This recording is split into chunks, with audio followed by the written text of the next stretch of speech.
जैसे हमारी सर्जरी खत्म हुई, हाउस कीपिंग अटेंडेंट आए ओटी के अंदर, उनसे हमें खड़े होकर करवाना है। क्यों करवाना है खड़े होकर उनसे? क्योंकि प्रॉपर हमारी ओटी क्लीन होनी चाहिए। उनको नहीं पता कौन सा इंस्ट्रूमेंट को कैसे मैनिपुलेट करना है, कैसे उनको वहाँ से ओटी टेबल हटानी है, कैसे वहाँ से उनको सियाम हिलाना है, और मतलब वो क्या चीज़ डैमेज कर रहे हैं, वो इतने एजुकेटेड नहीं है। आप लोगों को खड़े होकर उनसे करवाना है।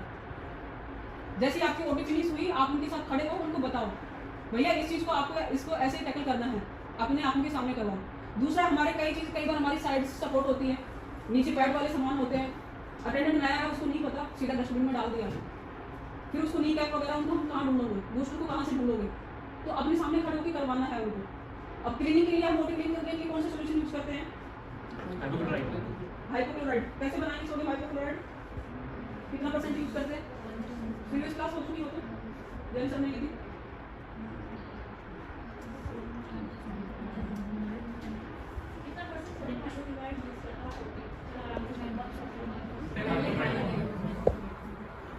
डिप करके फिर कितनी देर तक डिप करेंगे? मैम आप क्या कहते हैं इसमें, आपका प्रोसीजर क्या है? नहीं, अब मेरा क्वेश्चन ये है कि मतलब HIV की जो पेशेंट के मतलब प्रोसीजर हुआ, हमने डिप कर दिया 30 मिनट, उसके बाद हमें इंस्ट्रूमेंट को वॉश करना चाहिए या विदाउट वॉश के उनको ड्राई करके हमें पैक कर देना चाहिए? जैसे हमारा नॉर्मल प्रोसेस है उसके बाद चलेगा तो चलता है। पहले हमें डिसइंफेक्ट करना है, डिसइंफेक्ट के बाद जो हमारा रूटीन प्रोसेस है वो फॉलो करना है। हाइपो के बाद में नॉर्मल पानी से वॉश आपने हाइपो में डिप करके क्या कर दिया? आपने हाइपो में डिप करके उसे डिसइंफेक्ट किया, मींस जो उसमें ब्लड स्ट्रेन था या जो था, आपने उसकी जो एक कंसंट्रेशन को आपने ठीक कर दिया। ठीक करने के बाद आपने क्या किया, उसे दोबारा से नॉर्मल सॉल्ट वाटर में डिप करेंगे, फिर उसे क्लीन करेंगे, प्रोसेशन करेंगे, जो भी उसमें लगा है रेसिडुअल्स वो तो उसकी टाइम पे निकालना है, जब हाइपो से हम निकालते हैं इसी वे में, ठीक है। और जब निकालते हैं तो उस टाइम पे आपको PPE यूज़ करनी है, समझ रहे हो? आपका आइज क्लोज होना चाहिए, आपको प्रॉपर ग्लव्स पहना होना चाहिए, पार्शियल पहना, लेकिन आपको उस टाइम पे PPE यूज़ करना है जब आप उसको वॉश कर रहे हो जो पॉजिटिव पेशेंट के है। उसके बाद जब आप उधर जा रहे हो दूसरी जगह पे, जब आपका 30 मिनट्स का टाइम हो गया, 30 मिनट से ज़्यादा अगर हम स्टूडेंट को रखेंगे तो वो रेसिस्टेंट हो जाएंगे, उसमें जंग ज़्यादा लगेगा। और हाइपो क्या करते हैं, उसकी कंसिस्टेंसी को, जो उसकी शार्पनेस है उसे खत्म कर देता है। तो आपको हाइपो 30 मिनट्स के लिए रखना है, उसमें निकाल के स्टूडेंट को फिर सोप एंड वाटर में डालना है, एंजाइमेटिक जो एजेंट हमारे पास आते हैं उसमें डाल के क्लीन करना है, फिर दोबारा से क्लीन वाटर में वॉश करने के बाद ड्राई करना है, फिर आपको वापस पैक करके तब ऑटो क्लियर होगा, ठीक है। और उसमें मेंशन होता है कि हमारा पॉजिटिव पेशेंट का। अब ये तो बात हमारी स्टूडेंट की होगी, लेकिन हमारे कुछ स्टूडेंट्स भी यूज होती है, तो उसके लिए हम क्या करते हैं? जैसे उनको हम वाटर में डिप नहीं कर सकते उनको, तो उनको हम डिसइंफेक्ट कैसे करेंगे? कुछ चीज़ें ऐसी होती है जैसे हम पानी में डिप कर रहे हैं, हाइपोक्लोराइड से बन रहा है पानी में, ठीक है। और भी कुछ ऐसे इंस्ट्रूमेंट है जिनको हम डायरेक्टली वाटर में इंट्रोड्यूस नहीं कर सकते। एंडोस्कोप्स है, कर डालोगे कुछ और हाई लेवल डिसइंफेक्शन। तो उसके लिए पहले उनको हम हाइपो से क्लीन करेंगे। तो हाइपो से क्लीन कैसे करते हैं? हमने मॉप लिया, मॉप को हाइपो के सोल्यूशन में डाला, उसको स्विटीज किया, और फिर उन सारे इंस्ट्रूमेंट को हमें उनको क्लीन करना है उससे। मतलब उसको पानी में डाल के नहीं रख सकते, बट एटलीस्ट बाहर से हम उनकी सरफेस क्लीन कर सकते हैं, तो उससे करना है वो चीज़ें।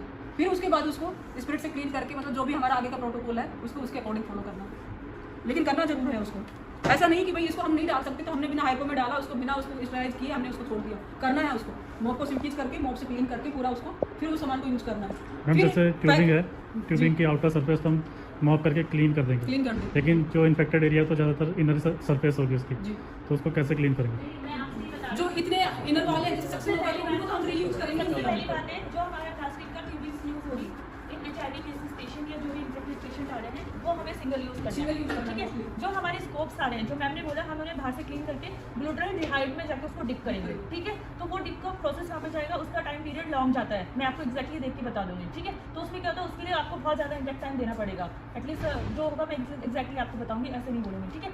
तो आपको उसे वहाँ पे उस लेवल पे करना है जो स्कोप्स है। अगर आप बोलो सक्शन ट्यूब है, एम्बू बैग है, तो ये आपको सिंगल यूज़ करना पड़ेगा इन केस ऑफ जो आपके पास ऐसे इन्फेक्टेड पेशेंट आते हैं, ये गाइडलाइन है। और अगर आपको रीयूज करने के लिए कहा जा रहा है तो आप उनसे पहले रीयूज पॉलिसी मांग लो, आप बता दो उसे कैसे साफ करना है। जो तो यहाँ की रीयूज पॉलिसी क्या है? यहाँ का प्रोटोकॉल है, जैसे सेट भेजेगी उसके ऊपर हम लिखेंगे 3 टाइम्स ऑटोक्लेव, मतलब उसको 3 बार ऑटोक्लेव करना है। ऐसे हम प्लाज्मा के लिए भी लिखते हैं 3 टाइम्स प्लाज्मा, उसके ऊपर 3 टाइम्स हमें वो करवाना ही करवाना है, उसके बाद हम उसको रीयूज करेंगे। यहाँ का मतलब पॉलिसी ये चलता आ रहा है अभी तक।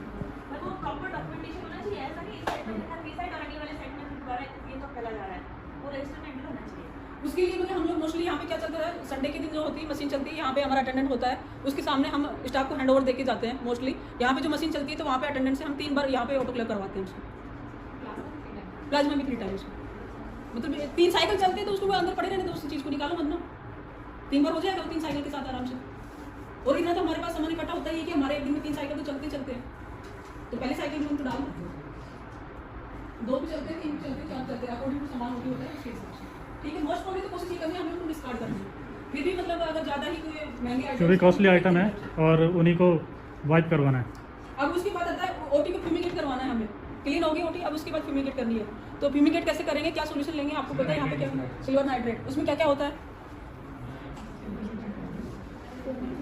कितनी परसेंट होती है सिल्वर नाइट्रेट? 10% होती है। उसके अंदर क्या क्या होता है, हाइड्रोजन पेरोक्साइड और सिल्वर नाइट्रेट। ठीक है, 2 आइटम्स होते हैं इसके अंदर। ये OH आयंस पे काम करता है। ये 10% हाइड्रोजन पेरोक्साइड होती है और 0.01% उसके अंदर सिल्वर नाइट्रेट होता है। तो अब उसको फ्यूमिगेट के लिए सबसे पहले हम कौन सी मशीन यूज करते हैं यहाँ पे? फ्यूमिगेशन मशीन, फॉगर मशीन बोलते हैं ना इसको। फ्यूमिगेशन मशीन कभी भी मत खोलना, और फ्यूमिगेशन बैंड है, ठीक है। हम क्या करते हैं, फॉगर, ठीक है, और हम क्या यूज करते हैं, फॉगर। तो अपनी टंग पे क्या लाना है, फॉगर और फॉगर मशीन। फ्यूमिगेशन हमें बतानी है, हम यूज नहीं करते। अब उसके लिए हमें सॉल्यूशन बनाना है, तो सॉल्यूशन को कैसे बनाएंगे हम?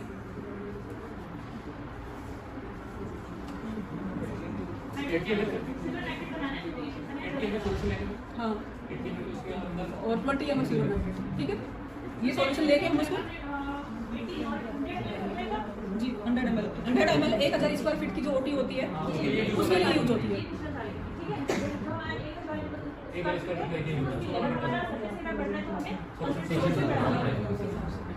अब जैसे हम फॉगिंग स्टार्ट करते हैं तो उससे पहले एक नर्स की रेस्पॉन्सिबिलिटी होती है। क्या क्या रेस्पॉन्सिबिलिटी है?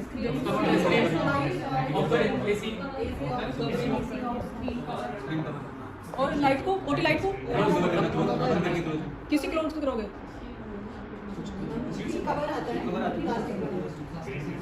अगर वो नहीं हो तो रिसोर्स तब क्या करोगे? ठीक है, सबसे गुड पॉइंट ये है, सबसे पहले हमें AC डक्ट बंद करवानी है।